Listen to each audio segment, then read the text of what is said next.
She paid for her first-class seat, but the flight attendant looked her up and down and asked, "Are you sure you belong here in that quiet moment?" Thousands of untold stories from boardrooms, classrooms, and airport gates rose inside her.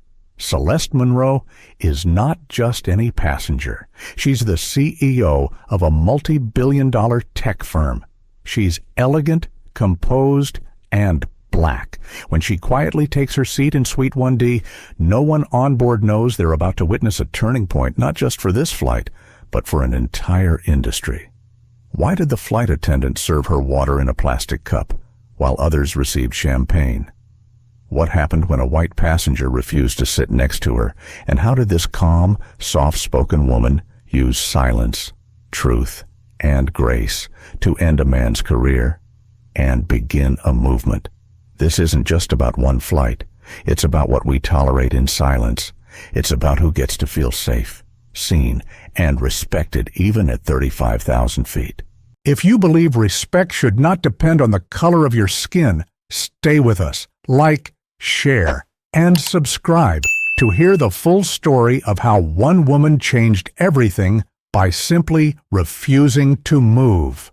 Let's begin. The soft chime echoed through the gate as pre-boarding was announced for Transocean Air Flight 219, bound from Tokyo to Los Angeles. A quiet shuffle of polished shoes and muted voices moved toward the boarding lane, reserved for first-class passengers. At the center of it all, draped in a charcoal gray pantsuit and pulling a compact Samsonite carry-on, walked Celeste Monroe. She was alone. She preferred it that way. Celeste stepped into the aircraft like she had stepped into boardrooms her entire life, eyes up, shoulders squared, presence composed. She didn't rush, and she didn't hesitate. Her confidence didn't shout. It hummed. The cabin was cool and quiet, softly lit with the glow of ambient blue and amber lights. Each first-class suite was a self-contained haven of leather, walnut, and silence. The air smelled faintly of bergamot and prestige. She reached Suite 1D, her assigned seat. The flight attendant standing nearby didn't move to help. He looked at her, just a flicker of a glance. A pause almost too short to notice almost. Celeste gave a polite nod. "Good evening." The attendant blinked, then smiled. Not a warm smile. Not the kind you give to a welcome guest. It was the kind that appears in brochures, tightly shaped, perfectly rehearsed. "Evening," he replied curtly. "Is this your suite?" Celeste paused, not because she was uncertain, but because she was measuring the weight of his question. "Yes," she said, her voice smooth as glass. "Celeste Monroe, Suite 1D." He didn't respond. Instead, he turned toward the galley without a word. Another attendant, younger, offered her a hand with her coat and stowed it away with a gentle nod. Celeste sat, adjusted her seat, took in the silence. She had flown this airline before. She had sat in first class before. This wasn't new, but every time she was the only black woman in the cabin, something always felt freshly familiar, like a room that looked expensive but wasn't built for her. As the cabin filled with passengers, mostly older white men in tailored suits, clutching their laptops and phones like armor, Celeste quietly scrolled through her presentation on a sleek tablet.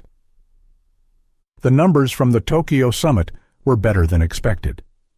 Nova Helix Systems had just secured a multi-million-dollar renewable data storage partnership with the Japanese government. It was the kind of win most CEOs would toast with Dom Perignon at 35,000 feet. Celeste just wanted water. The hum of the Rolls-Royce engines beneath her feet began to climb as the aircraft prepared for departure. Across the aisle, a flight attendant leaned down and gently offered a chilled crystal glass of champagne to an older man, calling him Mr. Winslow by name. The interaction was warm, familiar. A few moments later, the same attendant, the one from earlier, returned to Celeste's suite with a bottle of Evian. He placed it on the small counter beside her. Then, without a word, he dropped a sealed plastic cup next to it. Not a crystal glass, not even eye contact. Celeste looked at the cup, then at him, then back to her screen. She didn't say a word. Small things, slight things. A plastic cup instead of a glass. No greeting, no courtesy. Tiny fractures in a wall that was never meant for her to lean on. She had been fighting these kinds of fractures her whole life. They called it professionalism. She called it practiced restraint, a control learned after years of watching rooms grow quiet the moment she entered. After years of being told that her success was surprising, her presence unusual, her expertise impressive for someone like her. She had learned not to flinch. The aircraft lifted into the sky, its nose cutting through the clouds like a promise. Celeste closed her eyes for a moment, not to sleep, just to listen to her own breath. She had earned this seat, every mile, every deal, every sleepless night, building Nova Helix from a kitchen table to a $20 billion valuation. She didn't need champagne, she didn't need validation. But what she would not tolerate, not anymore, was being silently diminished. A voice from across the aisle interrupted her thoughts.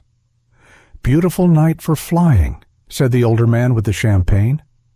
He had a quiet kindness about him, the kind that couldn't be faked. Celeste turned. "It is." She replied with a nod. "Name's Elliot Crane," he added. "Retired.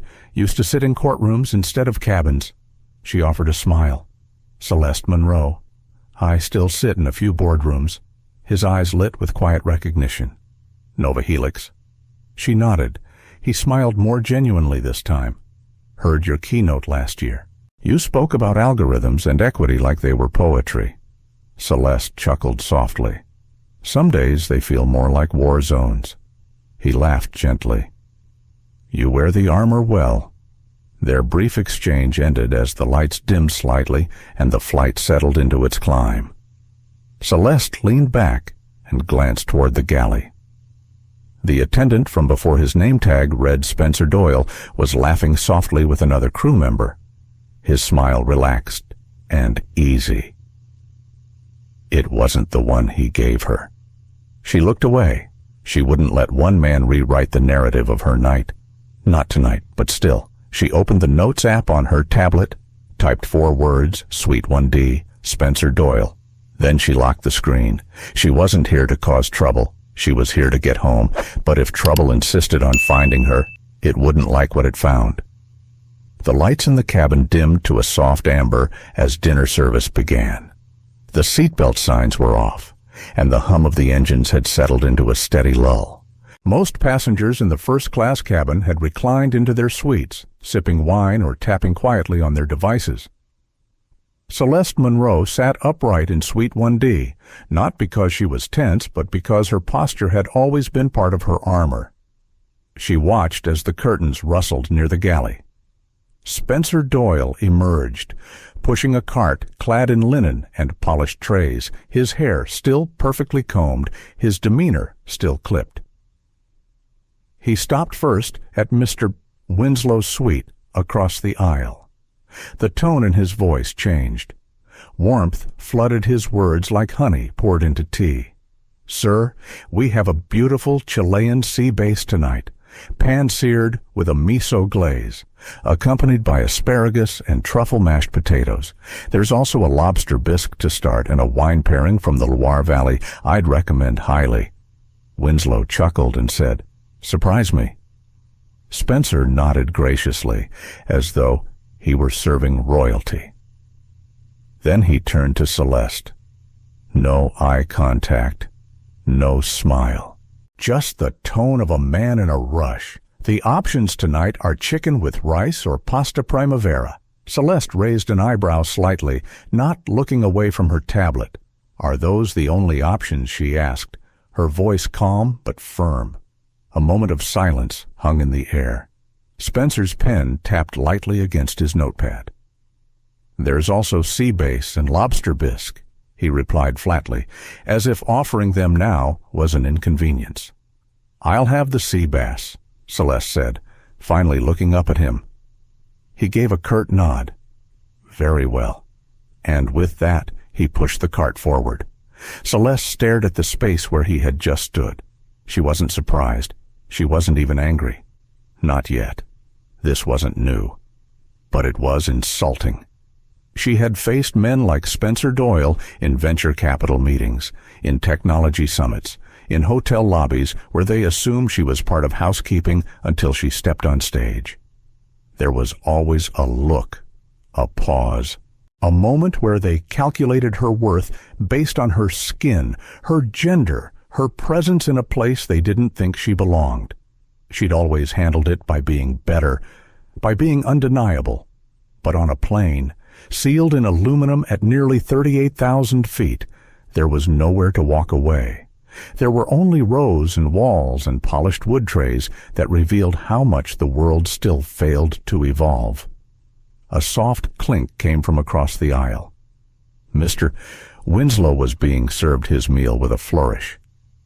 Spencer explained each element of the dish with the care of a Michelin waiter. He filled the man's wine glass, gently tucked his napkin, even adjusted the angle of the silverware with delicate precision. Then Spencer turned and approached Celeste's suite. He placed the tray in front of her with no introduction, no word, no care, just a single thud. The fish was plated nicely, but nothing about the presentation matched the performance she had seen moments before. He turned to walk away. Celeste leaned back slightly. "Excuse me," she said, the words floating out evenly. Spencer stopped, slowly turned, expression tight. "Yes, I'd like some fresh black pepper. Please." A pause, a barely concealed sigh. He disappeared into the galley and returned with a pepper grinder. He gave it a few mechanical twists over her plate, then deliberately placed the grinder next to her tray and walked away. As if to say, "You want seasoning? Do it yourself." Celeste stared at the grinder. Then she picked up her fork, slowly. She ate the meal in silence, each bite a lesson in control. Across the aisle, Judge Elliot Crane observed quietly over the top of his newspaper. He had seen enough courtrooms to recognize the signs of injustice, even in small gestures. His brow furrowed. He did not speak, but his gaze met Celeste's for a moment. He gave a subtle nod. It said, "I see what's happening." And that, in a way, was a relief. Sometimes the worst part of experiences like this was the gaslighting. Being made to feel like you were imagining it, like you were too sensitive, like you were bringing race into it, when race had been brought in the moment you were. Celeste took a sip of water from her plastic cup. The burn in her chest wasn't from the food, it was the slow rise of something deeper, not rage, not even sadness. It was the feeling of being tired, tired of pretending not to notice, tired of managing her own response so that others wouldn't feel uncomfortable, tired of earning every inch and still being asked to prove she belonged. She thought of the young black engineers she mentored, the girls who saw her on magazine covers and believed that their future was possible. What would she tell them? That sometimes it's not worth speaking up, that disrespect is just part of flying. She didn't like the thought, but she also didn't want a scene. This wasn't her first-class seat. It was her battlefield. She just hadn't declared the war yet. The hum of the aircraft was soothing. The cabin quieted as the meal service ended. Trays were cleared, lights dimmed once more. Celeste leaned back and stared up at the smooth curve of the suite's ceiling. Her reflection shimmered faintly in the darkened window beside her. A woman alone at the top of her field, eating quietly in a seat she had paid for, being treated like a trespasser. She picked up her tablet and opened a blank document. typed a single sentence. Prejudice doesn't shout anymore.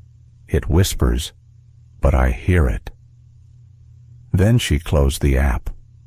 She didn't know yet what she was going to do, but she knew this was not the end of it. Not tonight. Not again. Dinner had ended. Most of the first-class cabin had reclined into silence, eyes closed behind padded sleep masks or ears tucked under Bose headphones. The scent of truffle-mashed potatoes still lingered faintly, mixing with the subtle cabin air of pressurized sterility. Celeste Monroe sat upright in Suite 1D, her tray cleared, her hands resting neatly on her lap. Her posture wasn't rigid, but intentional. It always had been. In certain rooms, she had learned long ago, posture was armor. The cabin lights had shifted again. A soft gradient of blue now bathed the aisle floor. Somewhere up front, the lavatory door clicked shut. Across the aisle, Mr. Winslow had fallen asleep with a silk handkerchief draped over his eyes and a glass of untouched red wine resting beside his elbow. His dinner tray had been cleared with delicate care. Celeste's tray had been collected as well, but not with care. No gentle gestures, no folded napkin or polite word. Just silence, just hands. She sat quietly now, flipping through the presentation she'd be giving at the upcoming Global Tech and Energy Summit in San Francisco. Her team back in the States had already sent her a tentative agenda for a dozen panel discussions she was invited to join. One of them was titled Visionaries of a Sustainable Future. Another, Women in STEM Who Change the Game. The irony made her exhale through her nose. She could fill 10 panels, could keynote the event itself, could lead a closed-door government briefing on sustainable data frameworks. And still, here she was trying to get black pepper and a clean glass like it was asking for a seat at the king's table. Celeste picked up her Evian bottle again. The plastic cup sat where it had all evening, untouched. She left it there. Instead, she reached into the drawer beside her seat and pulled out a sterling silver stylus. She tapped lightly on the tablet, adjusting a few slide animations. The soft clicking of the stylus tip-tapping glass was rhythmic, soothing, and then clink. A fork dropped on the tray of the passenger in front of her. It startled her, not because of the sound, but because it shattered the fragile stillness of the cabin. It reminded her, again, where she was, where she wasn't. Her eyes lifted just as the curtain to the galley rustled again. Spencer Doyle emerged once more. He glanced toward her briefly, his mouth a flat line. Then he moved past her toward the next suite. Celeste turned slightly in her seat and tracked him with her eyes. She watched him stop at each white passenger's suite, checking if they needed anything else for the evening. He never looked her way again. But she saw the pattern, the route, the preference. Her jaw tightened. There was a choice in how he moved, where he smiled, who received the warmth, and who received the checklist.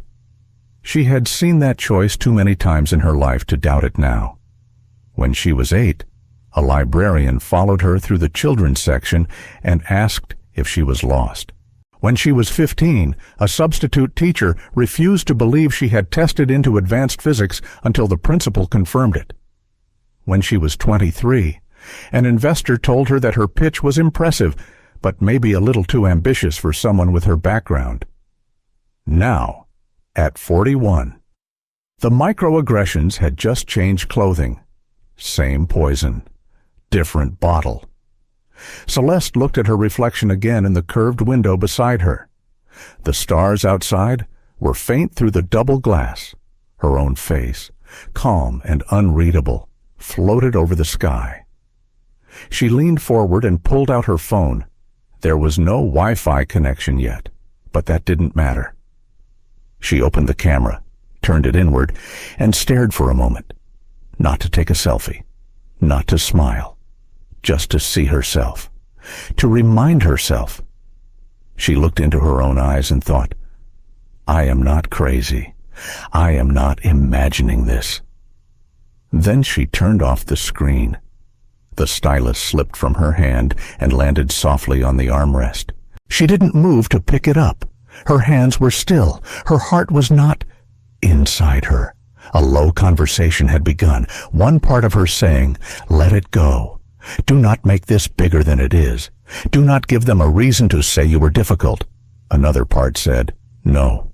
Document it. Name it. Show it. Let them be uncomfortable."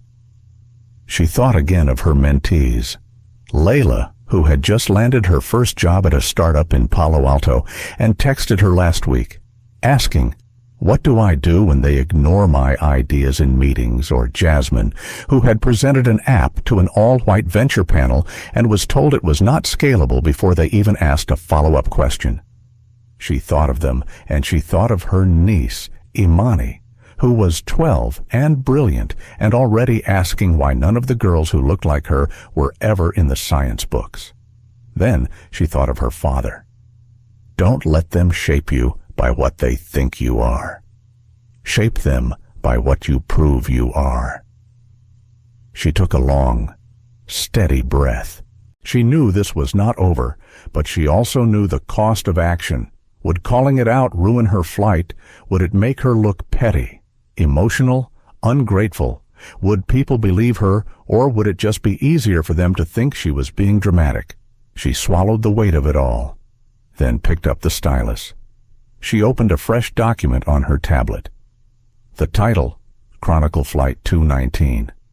She began writing, not in bullet points, not like a list of complaints. She wrote like a record, like someone who knew the story might matter to someone else later. 9:07 p.m., water served in a plastic cup, crystal used for others. No explanation. 9:40 p.m., meal options limited verbally. Only base choices mentioned. Premium items withheld until asked. 9:57 p.m., black pepper requested. Grinder dropped on tray with visible annoyance. 10:30 p.m., flight attendant skips post-meal check. Engages only with passengers of lighter complexion. 10:48 p.m., emotional fatigue setting in. Celeste stopped. Her hand trembled just slightly. She closed the document. She would not play judge and jury in her own mind tonight. But she would not forget. She would not absorb the harm and let it dissolve into nothingness. There was a name for what she was feeling. Not outrage, not sorrow. It was recognition. Recognition of a system that still operated in whispers and glances, that still tried to sort people like her into smaller spaces, lesser services, quieter seats. But she had never been quiet. She had been patient. There was a difference. It was nearly midnight Tokyo time. The sky outside the aircraft had settled into its long stretch of black silk. Far below, the Pacific Ocean breathed unseen. The only thing left to hear inside the cabin was the rhythm of an aircraft at cruise and the muffled exhale of sleeping passengers cocooned in their luxurious suites. Celeste Monroe was still wide awake. Her overhead reading lamp was dimmed to the lowest setting. Her tablet screen, reduced to a faint glow, rested in her lap. The document she had been working on, a pitch for a climate tech consortium scheduled next quarter, had barely changed in the last hour. Her mind was no longer in San Francisco strategy sessions or potential investor briefings.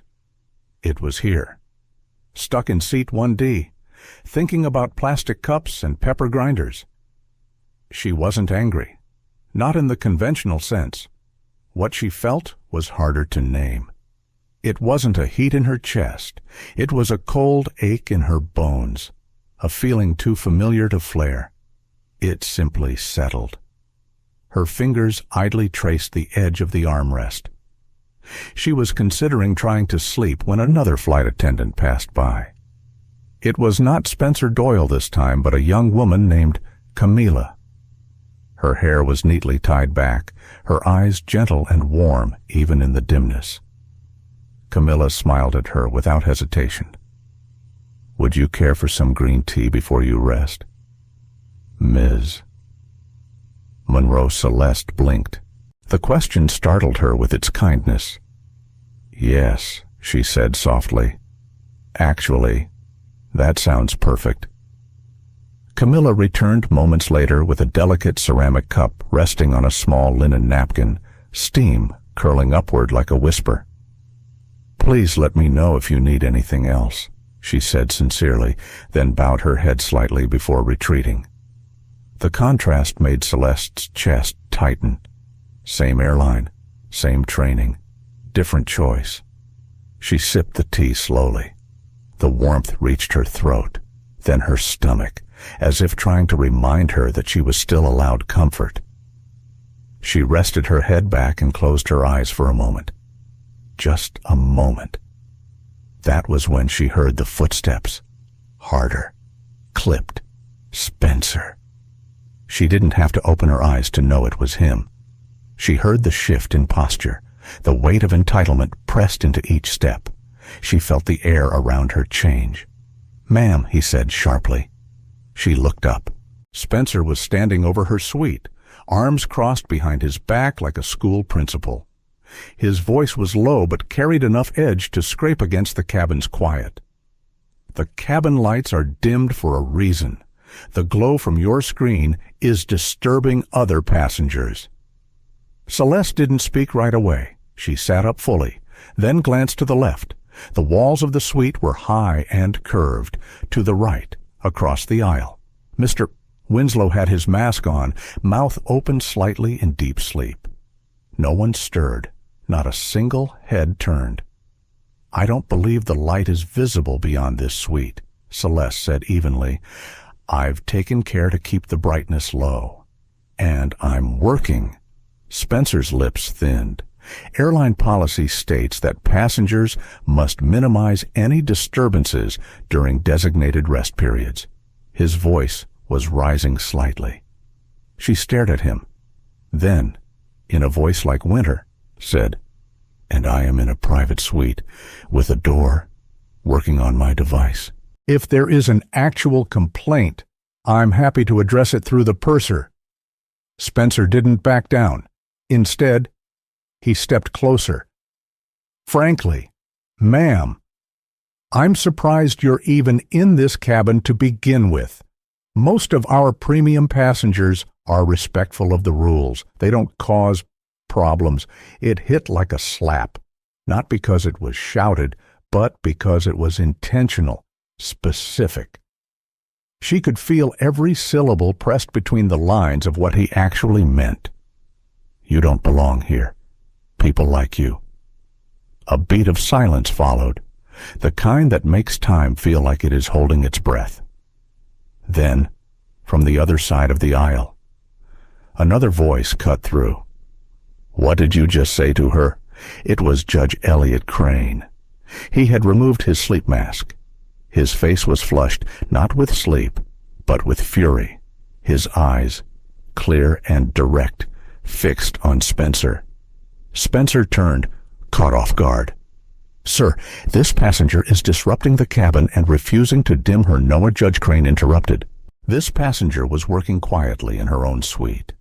I know, because I've been awake, listening, watching. You have approached her differently than you've approached anyone else. I have seen enough courtrooms to know exactly what I'm hearing." Spencer's jaw tightened. Celeste stood slowly. Her voice didn't rise. It lowered. "What did you just say to me?" she repeated, eyes locked on Spencer. Spencer glanced at her, at the judge, then back to her, and he made the worst possible decision. "I find it hard to believe you can afford a seat like this. I'm going to need to see your boarding pass." The silence that followed was louder than any argument. In Suite 1A, a woman gasped softly. Another passenger peeked out behind a privacy divider. Celeste didn't flinch. Her voice dropped lower still. "You have the manifest. You have my seat number. You have my name." Spencer raised his hand slightly, palm open. "I'm asking you now, ma'am. Show me the pass, and I am refusing." The way she said it made Spencer step back instinctively. That moment, that refusal cracked through the air like thunder. She was no longer the woman sipping tea. She was a CEO. She was the architect of a billion-dollar tech firm. She was a woman who had built equity models that governments now used, and she was standing, not shouting, not pleading, standing. The cabin wasn't quiet because people were asleep anymore. It was quiet because everyone was listening. Celeste turned to the younger flight attendant, Camilla, who stood frozen nearby. "Could you please ask the purser to come to my suite immediately? Let her know it is urgent." Camilla nodded, eyes wide, and rushed toward the front of the cabin. Spencer stood with his mouth slightly open. He was still holding out his hand. Celeste never acknowledged it again.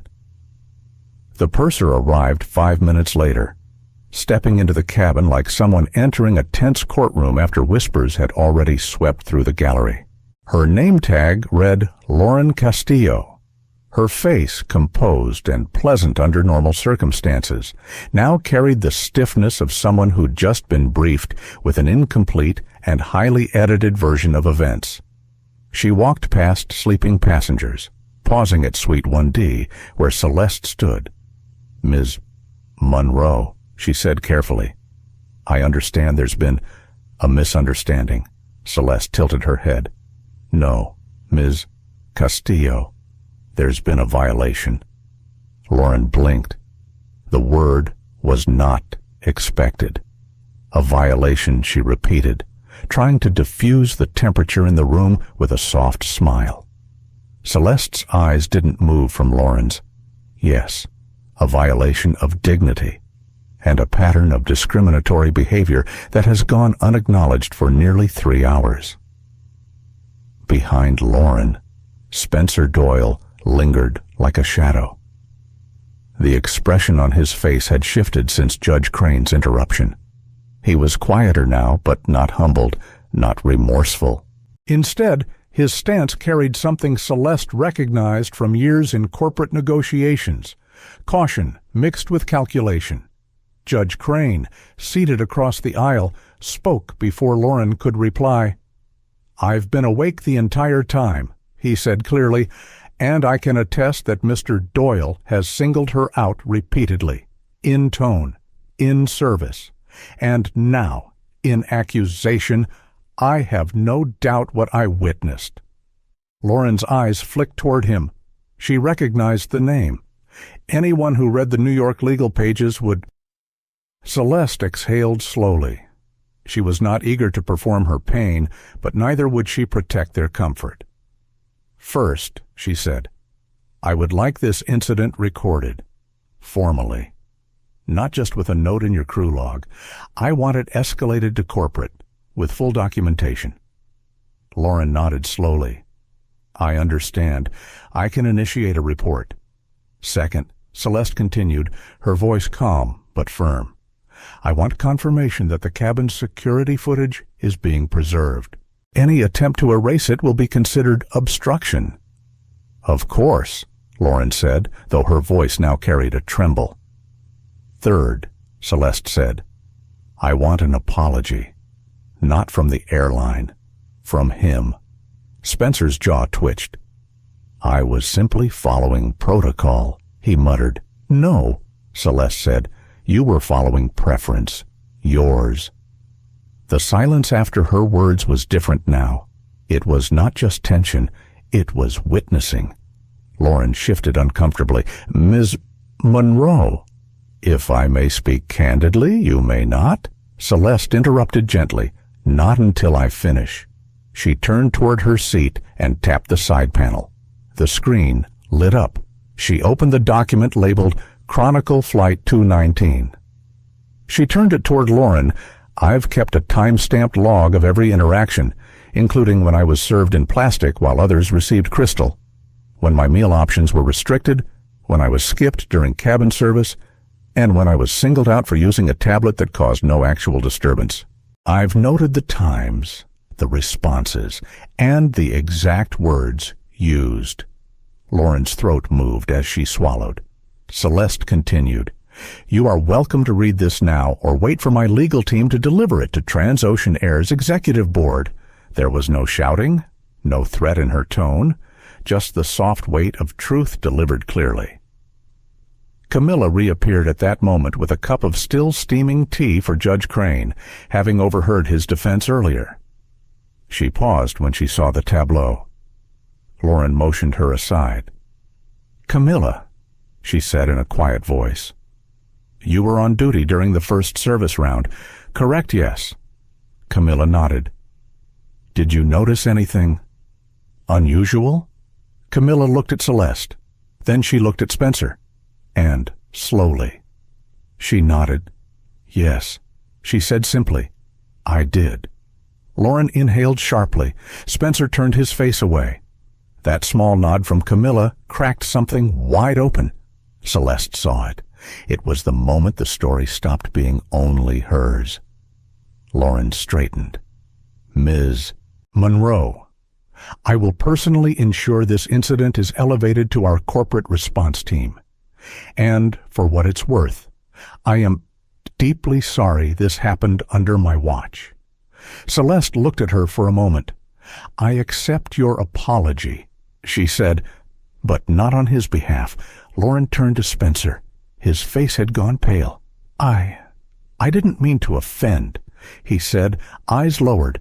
"I didn't think that is the problem," Celeste said, her voice soft but steady. "You didn't think. You just assumed, and you acted." Spencer looked like he wanted to vanish into the floor. Judge Crane's voice broke the stillness again. "You may want to consider stepping out of this cabin, Mr. Doyle, at least until we land." Lauren gave a slight nod. Spencer hesitated, then turned and walked briskly toward the front galley, disappearing behind the curtain. Celeste exhaled again. The tightness in her chest was still there, but something had shifted, not relief, not closure, but clarity. Lauren spoke again. "Ms. Monroe, would you be willing to file the initial report before we land? I can bring the airline-issued tablet. That way, nothing is lost in translation later." Celeste nodded. "I'd prefer that." Lauren left to retrieve the device. Camilla remained. She hesitated, then stepped closer. "I'm really sorry," she said quietly. "I saw things earlier. I didn't know if I should say anything. I didn't want to." Celeste touched her hand gently. "You did the right thing tonight. That's enough." Camilla's eyes shone, and she nodded before retreating silently down the aisle. Celeste sat again. She reached for her tablet. Her fingers hovered over the keys. She was not sure what to write yet. Not the statement, not the complaint. Something else. She opened a blank note and simply typed 3 words. "I saw everything." It was what Judge Crane had said aloud. It was what Camilla had silently confirmed. It was what she needed to believe for herself, that her truth mattered, that being calm did not mean being silent, that refusing to bend was not unprofessional. It was survival. She closed her eyes briefly. Her father used to say, "You don't have to shout to change the room. You just have to stand in your truth and let the silence do the rest." Now, she understood what he meant. The flight would continue. The stars outside the cabin were the same, but everything inside had changed. The cabin settled again, though not into true quiet. The kind of quiet that remained was alert, restless, like the air after a sudden lightning strike. Something had happened, something people weren't quite ready to name, but no one would forget. Celeste sat in her suite again, this time with her tray table folded down and a company-issued tablet before her. The interface glowed softly, prompting her to begin an official cabin complaint. She hadn't moved in minutes. She stared at the blinking cursor. She had faced investors who questioned her legitimacy, clients who acted surprised when she entered the boardroom, Interviewers who never asked her a question about her work before shifting to her upbringing or her hair. But this was different. It was not a boardroom, not a press conference. This was supposed to be rest, a journey, a night of sleep at 39,000 feet. The irony was bitter. In a place designed for stillness, she had been forced to stand. Celeste placed her hands on the table, took a breath, and typed the first line of the report. At 10:14 p.m., Tokyo Standard Time, I was addressed by Flight Attendant Spencer Doyle with what I perceived to be a targeted and inappropriate request. As she typed, memories of earlier moments began to flood her again, not just from the flight, but from years before.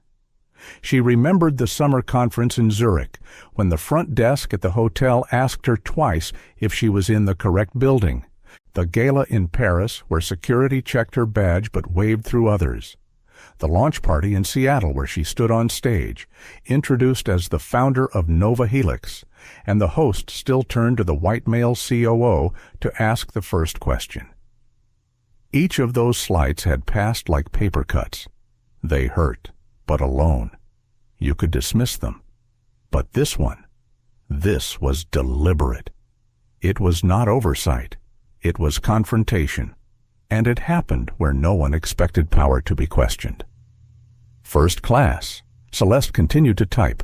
She documented his body language, his tone, the contrast between how he served others and how he addressed her, the way the utensils changed from stainless steel to plastic, the missing napkin, the delay in her meal. Then she stopped typing. Her hand moved to her chest. It was not pain, not exactly, but a pressure, the way grief sometimes settles without warning. She blinked, then placed the tablet to the side. The cabin lights were dim again. Her suite now felt like a shell, a safe place, but small. The curtain in front of the first-class galley stirred slightly. Someone stepped through. It was Judge Crane. He walked slowly, wearing slippers and his business shirt wrinkled now with sleep.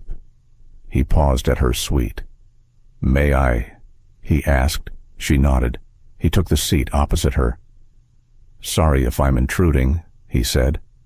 "But I had a thought, one I felt might be worth sharing." Celeste leaned back. "I'm listening." He exhaled and rubbed his forehead. "You know, I've presided over some very complicated cases, high-profile fraud, corporate negligence, even a few civil rights claims. I've heard every excuse imaginable from institutions, every clever sidestep." He looked up at her. "But tonight, I saw something I haven't seen in a long time." She raised an eyebrow. "A woman," he said simply, "refusing to accept the framing of someone else's story. You didn't escalate with anger. You clarified with grace. That has weight." Celeste smiled faintly, though her eyes were tired. "I've had practice," she said. He nodded slowly. "May I ask you something?" "Of course." He looked at her directly. "Did you ever consider just letting it go? I mean, in that moment, did you think, maybe I'll just stay quiet this time?" She laughed once, but it was not from amusement. "Every time," she said. "It's the first voice I hear, the one that whispers, 'Let it go, be smaller, stay safe.' And then comes the second voice." She paused. "It says, 'If you let this slide, what will they do to the girl who sits here next?'" He nodded with solemn understanding. "That's the voice that changes the world," he said. They sat for a moment in shared silence. A soft chime rang through the cabin. A gentle announcement came through the speaker system. It was Lauren, the purser. "Ladies and gentlemen, we'll begin our initial descent into Los Angeles in approximately 1 hour. We invite all passengers to begin wrapping up their activities and secure any loose items in preparation for landing." The seatbelt sign remained off, but the message was clear. The journey was ending. Judge Crane stood. "I'm glad I was here tonight," he said, "and I hope when this report lands on someone's desk, they read every word with the attention it deserves." Celeste looked at him gratefully. "Thank you," she said quietly, "for speaking up when it wasn't your responsibility to do so." He gave a soft nod. "Sometimes silence is complicity," he said. Then he returned to his seat. Celeste reached for the tablet again, but before she could begin typing, a notification appeared on the screen. Private message from guest services, Director Elise Trenton. She opened it. "Ms. Monroe, we've been alerted to an in-flight situation. Please know we take this matter seriously. A representative will meet you at the gate upon arrival to begin the next steps. We deeply regret any distress caused. I will personally oversee the review of your report. Sincerely, Elise Trenton, Guest Experience Division, Transocean Air." Celeste stared at the screen. She had not expected that level of response so soon. Somewhere in the background, someone had pulled strings. Perhaps Lauren, perhaps even Judge Crane, or maybe Camilla, or maybe the weight of silence broken had carried faster than expected. She looked out the window. The stars had dimmed. A faint orange line began to appear on the horizon. "Dawn," she whispered to herself, almost without meaning to. "We're almost home." She looked back at the message, then toward the aisle, then slowly began to type again. This time, not with pain, but with purpose. As Flight 219 sliced quietly through the cloud layers above Los Angeles, the city lights twinkled far below like constellations scattered across the earth. The descent had begun. Most passengers had returned to their seats, rustling softly with seatbelts, window shades, and the quiet clicking of tray tables locking back into place. Celeste stared out the window, watching the slow rotation of the horizon. The sky was no longer black. It was that delicate gray between night and morning, the in-between time when the world seemed to hold its breath. In some ways, she felt the same. Her report was saved. She had added timestamps, eyewitness statements, and her own written account. The corporate message from Elise Trenton had offered a gesture of recognition, but gestures were not accountability. She had learned long ago that promises made mid-air could vanish as quickly as vapor trails. Her sweet light glowed gently, reflecting off her tablet screen. She had closed the document, but she had not closed the feeling. There was something still stirring beneath her composure. A question that had been quietly pushing against her ribs for the past hour. Why did it take a white man speaking up for the crew to finally take her seriously? Celeste had always carried herself with calm strength. She never raised her voice, never performed outrage. But sometimes it felt like her calmness became an excuse for people to look away, as though quiet injustice required no urgency. She blinked slowly and leaned her head back. The flight attendant curtain shifted again. Camilla stepped through. She was no longer carrying service trays or smiling behind obligation. She walked quietly to Celeste's seat, crouched slightly to meet her eye level, and whispered, "There's something I need to give you." Celeste looked up, puzzled. Camilla handed her a folded piece of paper, not a printout, handwritten. "I wasn't sure if I should, but I saw you reading the passenger manifest earlier. There's something I think you should know before we land." Celeste took the paper gently. Her fingers brushed the corner, and her breath caught for a moment when she read the first line. "Spencer Doyle, Emergency Reserve Cabin Crew, substituted 90 minutes before boarding. Original FA reassigned without explanation." Her eyes narrowed. She looked up at Camilla, whose face was pale but resolved. "I checked when I heard your name," Camilla said. I overheard Lauren taking a call at the gate before we boarded. Someone changed the lead FA assignment. It was supposed to be Mark Givens. He trained with Spencer 2 years ago and flagged him once for microaggressive behavior. Nothing came of it, but this wasn't random. I think someone wanted him on this flight. Celeste felt a quiet chill crawl down her arms. Why, she asked. Camilla hesitated.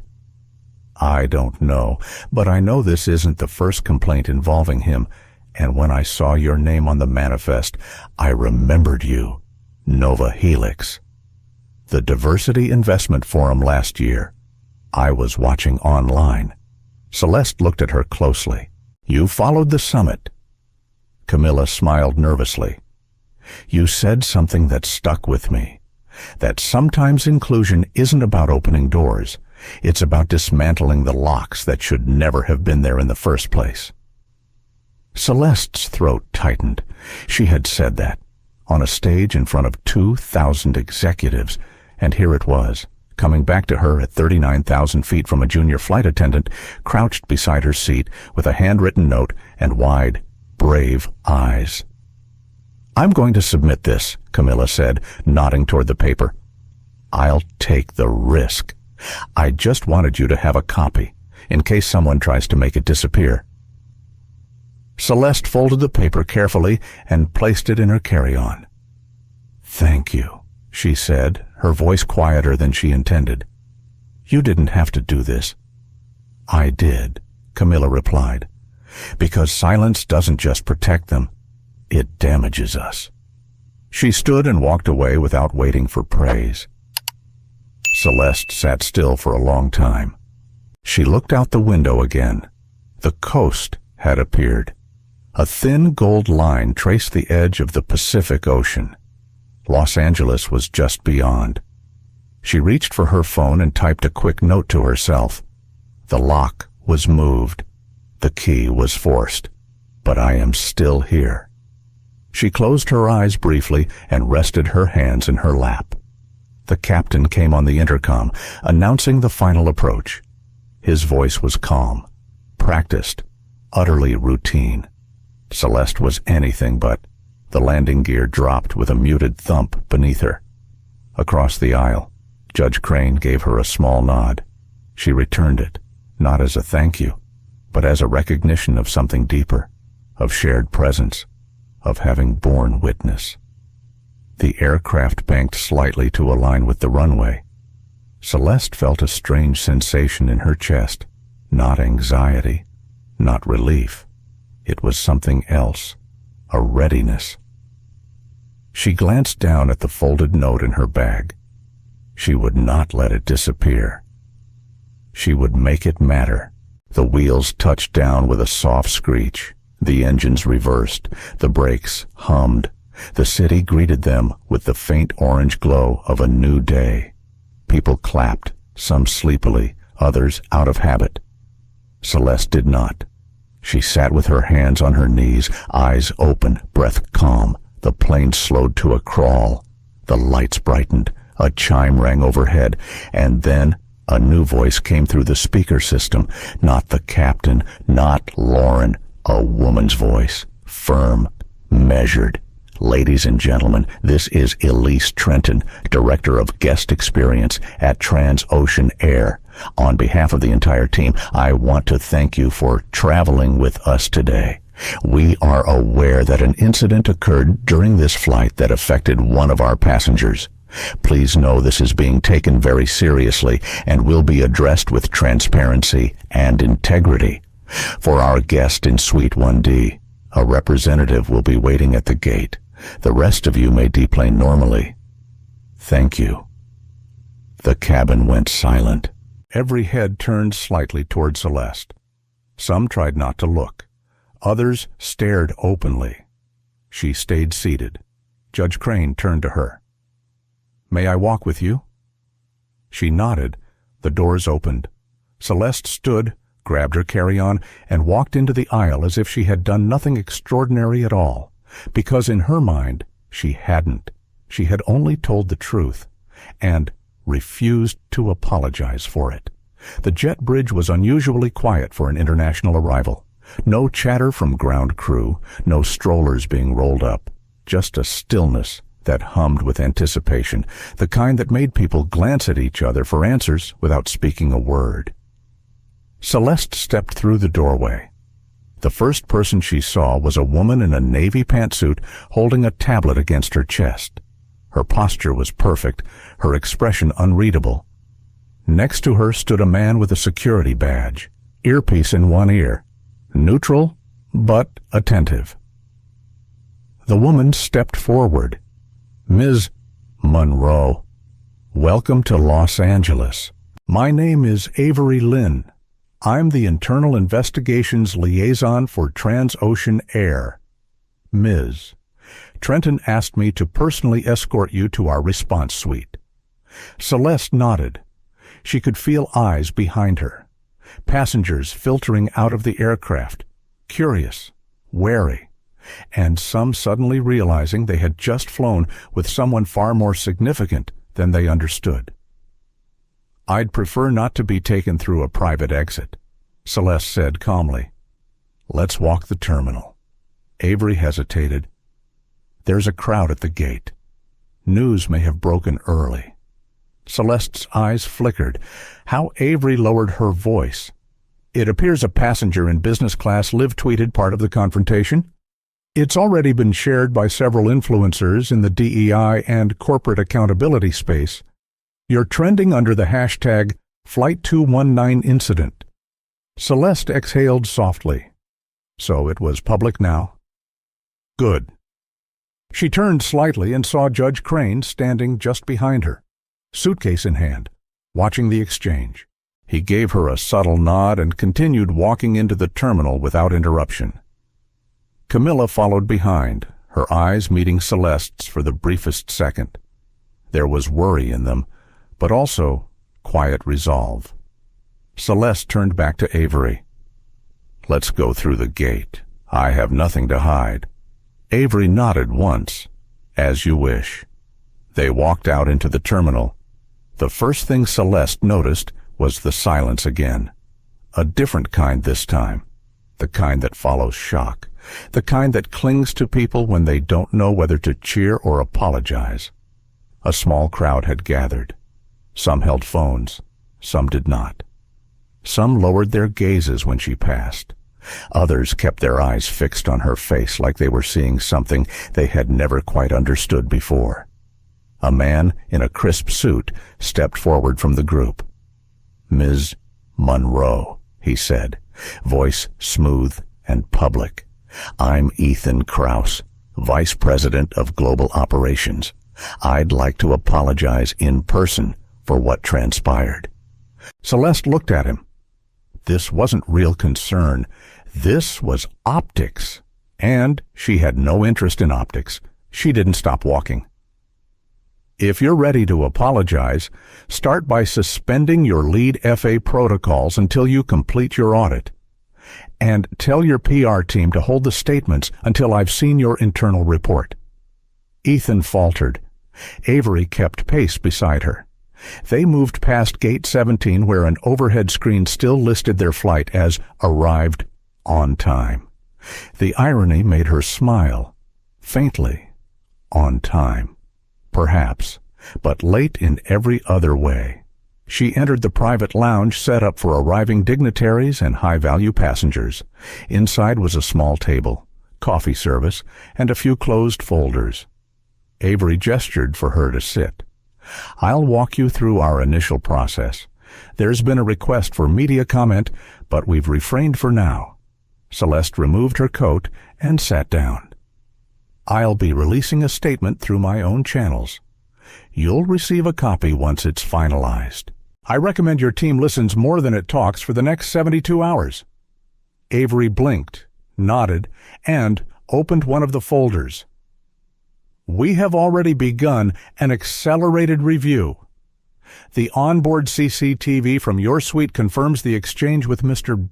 Doyle, your meal discrepancy, the use of downgraded utensils, and the delay in service to your seat. Additionally, we have the log entries made by Flight Purser Castillo and the note submitted by Ms. Camilla Reyes. Celeste's eyes narrowed. They both submitted official accounts. Yes, Avery said, and independently. Neither one was aware the other had filed until our post-landing check-in.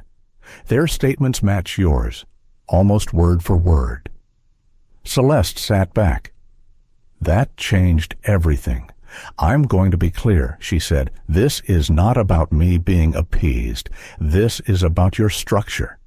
The fact that someone like Doyle could be reinstated on such short notice after a flagged record says more about your system than any apology ever could.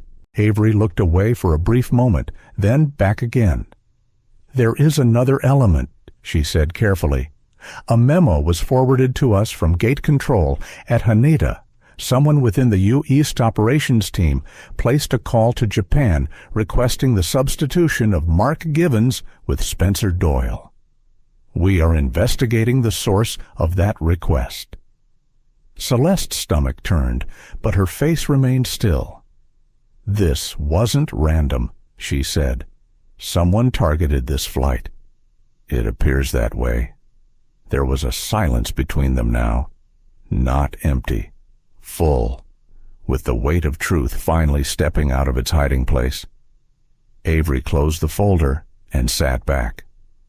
You're going to see a lot of people scrambling in the next few hours, and many of them will act like they've always been on your side. Celeste gave a small, dry smile. I've met those people before. What can we do? Avery asked, quietly. Not just as a company, but as people inside it who want better. Celeste looked at her for a long time. I don't want your performative allyship, she said. I want your audits public. I want you to build an accountability that doesn't depend on someone filming a moment of humiliation. And I want Spencer Doyle's removal to be the beginning, not the end. Avery nodded slowly. I understand. Celeste stood. One more thing, she said. I want your DEI council to include external oversight. I'm recommending Judge Elliot Crane and Dr. Janelle Baptiste from the Civil Aviation Equity Group. If you're serious, you'll reach out to them before noon. Avery stood as well. You have my word. As Celeste stepped toward the exit of the lounge, her phone buzzed, a message from her assistant. Your video has been clipped and shared by the Equity Project. 3 million views in under an hour. They're asking for comment. She smiled softly. Let the world see. She adjusted the strap on her carry-on, stepped out into the concourse, and walked past the same gate where passengers now whispered and looked. She didn't walk with vengeance, or even pride. She walked with something deeper, conviction, because some landings are not measured by wheels on concrete. They are measured by the change that follows. Spencer Doyle sat alone in a small interview room at the Airline's Los Angeles Regional Operations Center. The walls were the same dull gray as the regret slowly closing around his throat. His tie was gone. His badge had been confiscated. His phone sat on the table, face down, but still buzzing every few seconds with notifications he no longer had the courage to check. A screen mounted to the wall replayed a short video on loop. It showed him standing in first class, his hand extended with the plastic cutlery. It showed Celeste Monroe's quiet refusal. It captured the moment he turned dismissive, tight-lipped, unaware that someone 2 rows back had filmed it all. The video had gone viral within 90 minutes of touchdown. The hashtags had multiplied. First class disgrace. Monroe Flight 219, plastic for power. Spencer rubbed his face with both hands. He had worked for Transocean Air for over 16 years, started in economy, promoted to lead within 7, ran international routes, took pride in his reputation for precision and efficiency. Now none of it mattered. He had not thought it would explode like this. He had not even thought much at all. In his head. It had just been protocol. At least, That's what he told himself. But another voice inside the one that wasn't defensive or panicked kept whispering a quieter, uglier truth. You didn't like seeing her there. You didn't believe she belonged. You thought if you bent the rules, no one would notice. And if she complained, she'd be written off as overreacting. He had underestimated her. Worse, he had underestimated what silence and grace could do when witnessed by millions. The door opened. 2 people entered. One wore a blazer with a Transocean legal badge. The other was an external investigator. Spencer didn't ask their names. The woman with the badge spoke first. "Mr. Doyle, this is not a formal termination meeting, but you are on administrative leave effective immediately pending internal and federal review." He nodded slowly. "I understand. Do you have anything you wish to say or add to the record?" Spencer looked at them both. He wanted to scream that it wasn't fair, that no one had told him she was Celeste Monroe, that maybe if he had known who she was, he would have acted differently. But that was the wrong answer. And worse, it was an honest one. So he said nothing. The woman closed the folder. "We will be in contact," she said. Then they left. The door clicked shut behind them. Alone again. Spencer stared at the blank wall and whispered something even he hadn't expected to hear himself say aloud. "She looked like my daughter's best friend." It wasn't an excuse, just a fact. But the truth of it cracked something inside him. He remembered his daughter, Hannah, 17, quiet, brilliant, proudly biracial. He remembered how he had watched her cry the first time someone dismissed her at school, how he had told her she mattered, that she was seen. And now he wondered what Hannah would say if she saw this video, if she saw her father acting like the people she feared most. The room blurred slightly, not from tears, from recognition. Sometimes the reflection you see at the worst moment is the one that finally tells you who you've become and who you've failed. Elsewhere in Los Angeles, Celeste sat in the back seat of a black town car. The city slid by beyond the window. She wasn't heading to a hotel. She wasn't going home just yet. She had requested a stop first. Her driver glanced in the mirror. "Ms. Monroe, we'll arrive at the community center in 6 minutes." She nodded. The center was quiet when she arrived. No press, no noise, just soft music playing in one of the side rooms. She walked in without introducing herself. Inside, a group of young women sat in folding chairs, some in hoodies, some in business skirts, all watching her. They had seen the video. One of them stood, her name tag read Tasha. I watched it like 10 times. Tasha said, "You didn't even raise your voice." But I felt every word. Celeste smiled. "I wasn't trying to be loud," she said. "I was trying to be clear." Another girl, younger, spoke up. "How did you stay calm?" I would have snapped. Celeste walked to the front of the room. "I've been preparing for that moment my entire life," she said, "and not because I wanted to, because the world taught me I had to." She paused, then sat on the edge of the table. "There is power in peace, but don't confuse peace with passivity. What I did wasn't about swallowing pain. It was about choosing how and when I let the world see my fire." Silence followed, a respectful, heavy silence. Then Tasha nodded. "You lit something," she said, "in all of us." Celeste let the weight of that land in her heart, not as a burden, as a beginning. By evening, news anchors across the country were covering the incident. Commentators debated policy. Former employees of Transocean began submitting anonymous testimonials to major news outlets, detailing patterns of quiet racial bias in high-tier service assignments. A former purser from the London hub told CNN she had witnessed deliberate reassignment of black passengers away from specific seats. A former HR coordinator from Atlanta admitted that complaints from black and brown passengers were often coded as low priority in internal databases. The story had ceased being about Celeste. It had become a mirror, and people didn't like what they saw. That night, Spencer Doyle sat in his car outside his ex-wife's house. He was supposed to drop off a box of clothes for Hannah. He didn't go in. He couldn't. But after 30 minutes, Hannah came out anyway. She had seen the car. She tapped on the window. He opened it. "Hey, Dad," she said. He swallowed hard. "Hey, sweetheart." She looked at him with the eyes of someone trying to understand a puzzle they never wanted to solve. "Was it true?" she asked. "What they said you did?" He opened his mouth, then closed it, then opened it again. "Yes," he said, "it's true." She didn't flinch, didn't cry.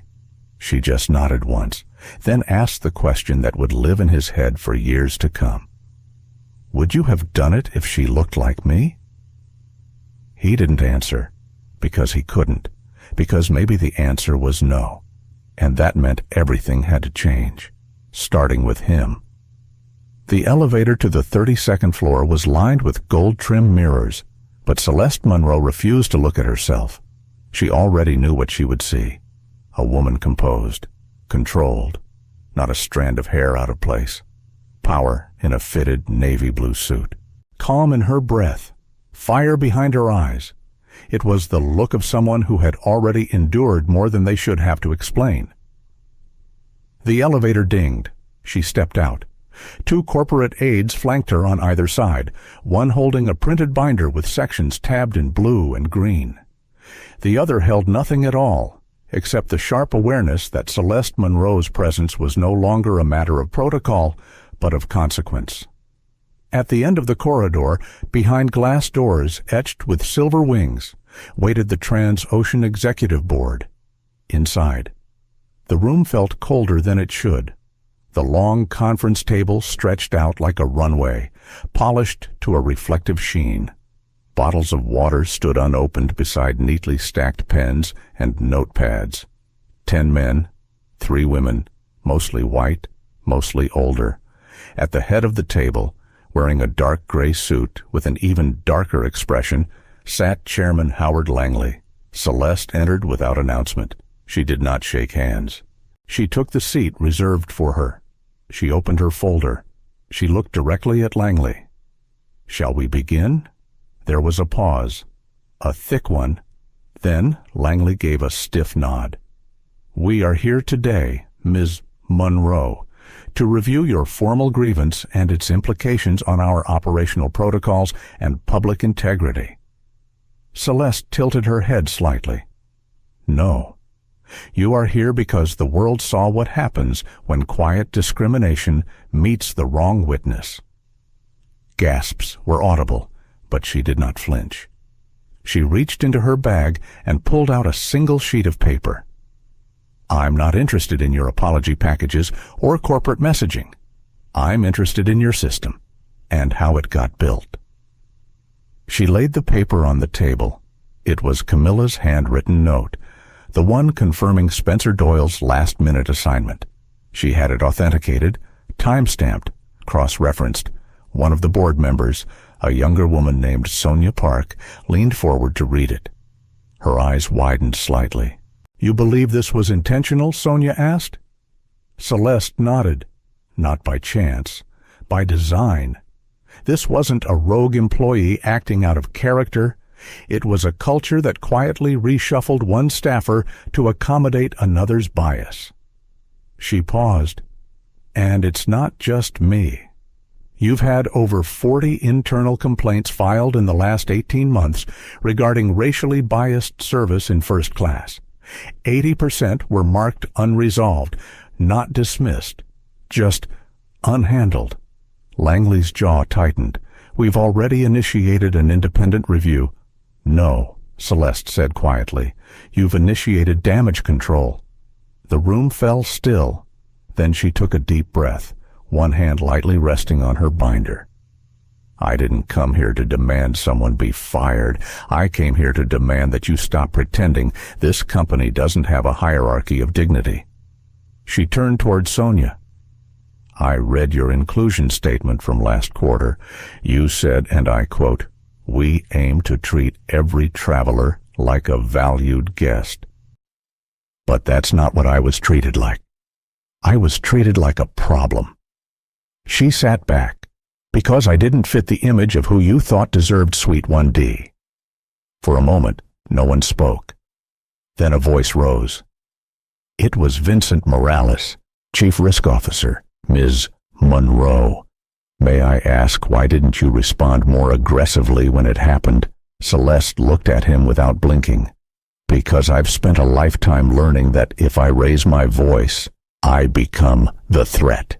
So I chose to let the world hear what bias sounds like when there's no echo of violence to excuse it. Morales sat back. The room grew quieter. Sonia Park broke the silence. I think we should consider an emergency audit of all first-class service assignments going back 5 years. Langley frowned. That would require full operational access. Celeste slid a document across the table, which you'll grant, or I'll file a class action suit within 72 hours. And trust me, there are hundreds ready to sign. Her voice remained soft, but it carried like thunder. Langley's hands folded. There was a shift then, not just in words, but in posture. In the way chairs moved slightly back, in the way eyes lingered longer on her than on their own notes. Celeste hadn't raised her voice. She had raised the stakes, and the room felt it. She stood. I have a meeting with the Civil Rights Commission at noon. They'll be expecting your cooperation. She picked up her folder. Fix this, or you won't just lose one executive flyer. You'll lose your moral license to operate. She walked to the door just before she left. Sonia spoke again. Ms. Monroe. Celeste turned. Sonia stood up, slowly. Thank you. Celeste held her gaze. You're welcome. But don't thank me for what I endured. Thank me for not walking away. She left the room. Outside the building, Avery Lynn waited at the curb. Her eyes were wide. How did it go? She asked, handing Celeste a coffee. Celeste took a long sip. They're nervous. Good. They should be. Avery hesitated. I heard from one of my contacts at the FAA. They've opened an inquiry into Transocean staffing algorithms. If it turns out they coded seat assignments to avoid, quote, controversy, there could be federal consequences. Celeste nodded, then looked out across the street where a group of high school students were boarding a yellow bus. One of them, a black girl with braids and a backpack covered in science stickers, looked up and waved. Celeste waved back. Let's make sure she never has to earn her seat just to prove she belongs in it. Avery smiled. I'll clear your calendar for the rest of the day. No, Celeste said. We keep going. She turned back toward the car. There was still more to do. But something had already changed. The silence was no longer safe. The mirror had cracked. And now they had to look. It was 7:05 in New York City. And the skyline was wrapped in a soft layer of morning haze. Inside a newsroom at Channel 9, the most watched morning program in the country was already running its lead segment. Celeste Monroe's face filled the screen. The video of her interaction on Flight 219 had been played a dozen times that week, but now it was being dissected not by pundits, but by people who looked like her, educators, lawyers, mothers, and children who sat beside their parents, wide-eyed, watching a black woman sit in power without raising her voice, without storming off, without breaking, just standing there, being. The co-host, a sharp, poised black journalist named Lorna Grace, looked directly into the camera. This is not just a story about airline protocol. This is about what it means to be allowed to exist without suspicion, to sit in peace without having to prove yourself. This is about dignity. The studio fell quiet for a beat, and then the emails started coming in. Hundreds, then thousands. Testimonies. From a woman who had been told by a flight attendant she had wandered into the wrong section. From a black veteran who was asked to show his boarding pass again even after he had already buckled in. From a child who remembered her mother crying silently after being moved from first class to economy without explanation. Each one was a dot on a much bigger map, and Celeste Monroe had become the axis. At Transocean headquarters, panic had given way to strategy. A full-page statement had been drafted, revised, and redrafted again. We are listening. We are learning. We are committed to change.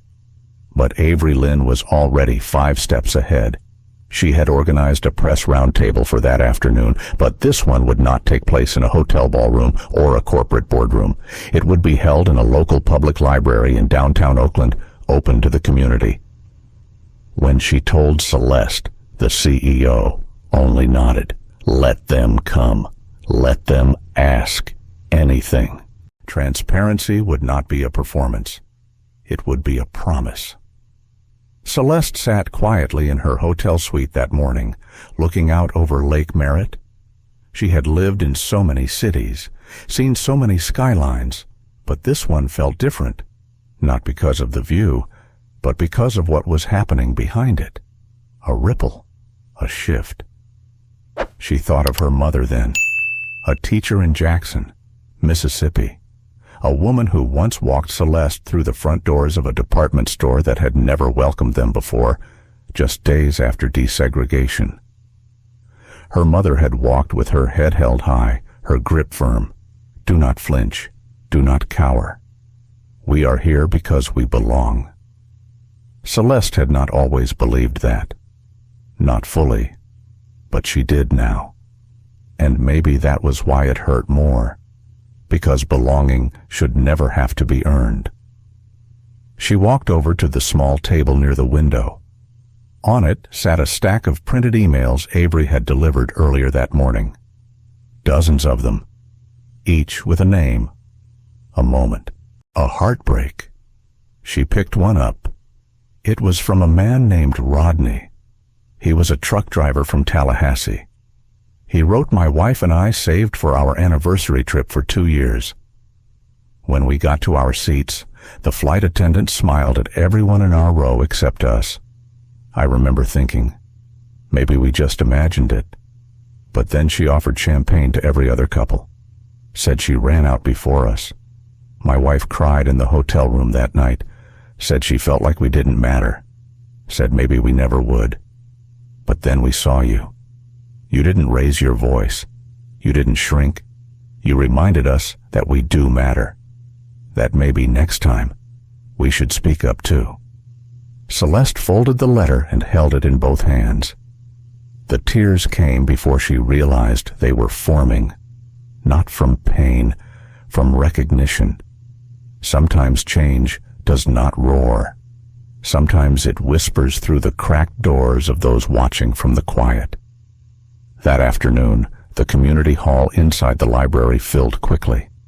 Students, elders, activists, reporters.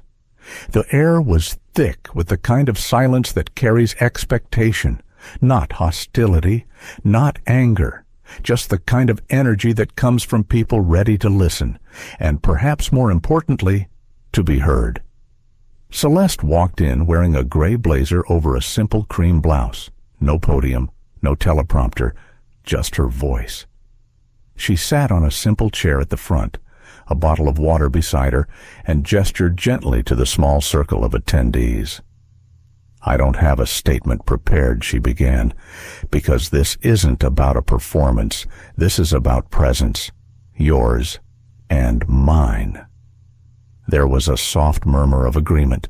She continued, I have spent most of my life working hard enough to be treated normally. Some of you know what that feels like. To outperform just to be included. To smile through being questioned. to remain calm while being corrected for things you never did. Heads nodded, eyes welled. She looked out at them. I didn't speak up on that plane because I was afraid. I stayed quiet because I wanted people to see the truth without distraction. But now I will speak, and not just for me, for everyone who has ever felt like their presence was a problem. A man from the second row raised his hand. What would you say to the airline now? After all this, Celeste paused, then said softly, I would say this: we are not asking to be treated as better. We are asking to be seen as human. And if you cannot guarantee that, then you should not be in business with the public. There was a moment of stillness, then applause, not wild, not explosive, just steady. From the heart, the kind that tells you something has shifted, the kind that says, we see you, we hear you, we believe you. Back at Transocean headquarters, an emergency board session had been called. Sonia Park brought data from the newly initiated internal audit. Her team had uncovered a pattern and algorithm coded to redistribute passengers flagged as high risk for satisfaction volatility, a vague term that disproportionately applied to passengers of color who had previously submitted service complaints. Langley stared at the spreadsheet, his fingers tapping the edge of the table. He turned to his board. Prepare for federal oversight, he said, and he meant it. The system had been exposed. The mask had slipped. Now came the reckoning. The terminal at JFK was quieter than usual. It was late evening, just after the last rush of international departures. The floor still gleamed under fluorescent lights, polished from a day of footsteps. Outside, a light rain tapped against the windows like soft percussion. Celeste Monroe walked slowly past Gate B9, her carry-on in hand. The same gate where Flight 219 had departed 2 months earlier. A different uniformed agent stood at the desk now, young, attentive, and kind-eyed. He gave her a small, respectful nod as she passed. She returned it with a quiet smile. It had been 8 weeks since the confrontation in the sky, but the impact still rippled like jet wash across the industry. Transocean Airlines had undergone a full internal audit. Dozens of long-ignored complaints were now under legal review. The algorithm Sonia Park had flagged had been publicly dismantled, and for the first time in the airline's history, the chief of passenger experience was a black woman, Camila Rodriguez. Celeste had insisted on it, not as a favor, not as a gesture, but as an overdue acknowledgement of merit and truth. Camila had not just done her job. She had shown courage where others chose silence. Celeste reached her gate, Flight 482 to San Francisco. Not first class this time. She had requested economy. Sometimes presence was the protest. As she settled into her seat near the window, she noticed the elderly woman beside her folding a small quilt in her lap. The woman glanced up with soft eyes and gave a gentle nod. "Are you traveling for business?" she asked. Celeste smiled. "No. This time, I'm just going home." The woman patted her quilt. "We all need to return to something that holds us steady." Celeste leaned back and stared out the window. Rain streamed across the glass in thin silver lines. She thought of her parents, their old house in Mississippi, the front porch swing with the chipped paint, her father's humming while making coffee, her mother's books stacked by the bed. They had both passed years ago, but somehow she still carried them like a rhythm in her breath. She thought of all the people who had written her: Rodney from Florida, the teacher in Oregon, the nurse in Detroit, people who saw themselves in her calm, in her refusal to shrink, and she thought of her own silence. How, for years, she had believed that rising meant staying quiet. That success required swallowing the pain that came with being the only black face in the room, but no more. Her silence had once been survival. Now, it was her refusal to accept injustice politely. She closed her eyes as the plane began to taxi. A small breath escaped her lips. Not exhaustion, not relief, just release. A week later. She stood on stage at the Kennedy Center, invited to speak at the National Symposium for Equity in Public Institutions. The auditorium was filled to the brim. Leaders from tech, education, transportation, and government sat shoulder to shoulder. Her image projected 10 feet tall behind her, but Celeste kept her voice soft. She told the story without embellishment. No dramatics, no elevated tone. She told them about a man who didn't want to sit beside her, about a flight attendant who gave him that permission, and about a system that quietly supported it until it was seen by too many to ignore. She ended with a question. What will we allow in the name of keeping the peace? And then she walked off stage. The applause lasted 4 minutes. In Oakland, Camilla stood in the newly renamed Monroe Wing at Transocean headquarters. The department was now tasked with identifying bias triggers in internal systems before they reached the public. She touched the edge of the brass plaque with Celeste's name etched in clean serif font. The word below it read, Integrity. The hallway bustled with young hires, new faces, new voices, some who had almost left aviation entirely because they never saw anyone like them in positions of influence. Camilla turned and greeted a group of interns with a warm smile. "Let me tell you a story," she said. Across the country, in a classroom in Atlanta. A high school senior named Amina scrolled through an article on her tablet. It was titled, "The Woman Who Sat and Changed the System." She turned the screen toward her teacher. "Miss, is this real?" The teacher looked at the article, nodded, and said, "Yes. And that's why I keep showing up here, because every time someone thinks their seat doesn't matter, I want them to know it does," Amina whispered under her breath. "I want to be her." In Washington, a new policy was being drafted, the Equal Passenger Protections Act. It would require all major transportation providers to implement third-party audits of their customer service processes, ensure AI systems did not encode racial bias, and establish a national reporting board for travel discrimination. It was backed by bipartisan lawmakers. And behind it all, a signature appeared in bold ink. Celeste Monroe, civil rights consultant, not a title she had asked for, but one she now carried with quiet pride.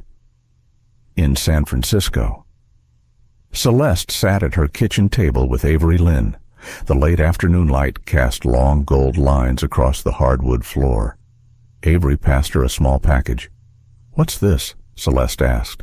"Open it." Inside was a silver pen. On the cap, engraved in delicate lettering, were 4 words, "For every unspoken moment." Celeste looked up, her eyes warm. "You always knew how to say what I couldn't." Avery smiled. "I just gave language to what you already lived." Later that night, Celeste stepped outside onto her balcony. The city stretched beneath her, quiet and humming. She breathed in the night air. Then her phone buzzed. It was a photo. A little black girl in a school uniform, seated in a plane's first-class cabin, holding a sign written in marker. "I belong here." Celeste smiled. She typed only 2 words in response. "You do." And then she set the phone down, rested both hands on the railing, and let herself feel it. Not victory, but alignment. Her voice had found its place. And the sky, once so distant, no longer seemed like a place where only a few were allowed to rise. It had become open, shared, and wide enough for every name, every story, and every seat to carry equal worth. She never raised her voice. She never asked for pity. She just told the truth and let it echo. Celeste Monroe didn't board that plane to start a revolution, but when silence felt too heavy, She chose dignity over decorum and ended up rewriting the rules of the sky. From a single moment of disrespect in Suite 1D, we witnessed the ripple effects of courage. We saw bias exposed, policies rewritten, and new seats claimed by voices that were too often asked to wait. This story isn't just about Celeste.